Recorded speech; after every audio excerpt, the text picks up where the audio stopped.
26শে মার্চের প্রথম প্রহরে যখন তৎকালীন মেজর জিয়া চট্টগ্রামে সেই সংবাদ অবহিত হওয়ার সাথে সাথে বিদ্রোহ ঘোষণা করলেন, বললেন উই রিভল্ট, এবং তাৎক্ষণিকভাবে বাংলাদেশের স্বাধীনতা ঘোষণা করলেন।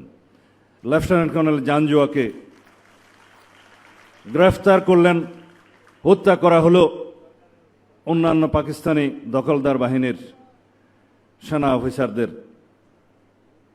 সেই রিভল্টের ইতিহাস অনুযায়ী বাংলাদেশের যে 26শে মার্চ বাংলাদেশের স্বাধীনতা দিবস, তাকে অস্বীকার করার ইতিহাস হলো এই আওয়ামী লীগের ইতিহাস।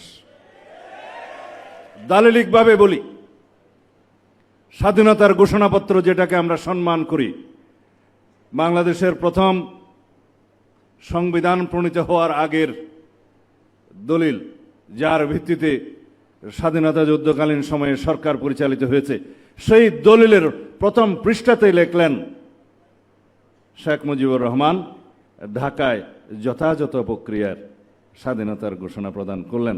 জাতীয় ইতিহাস কি তাই? এবং সেটা প্রতিষ্ঠিত করার জন্য পঞ্চদশ সংশোধনীতে এই স্বাধীনতার ঘোষণাপত্রকে তফসিলে অন্তর্ভুক্ত করা হলো।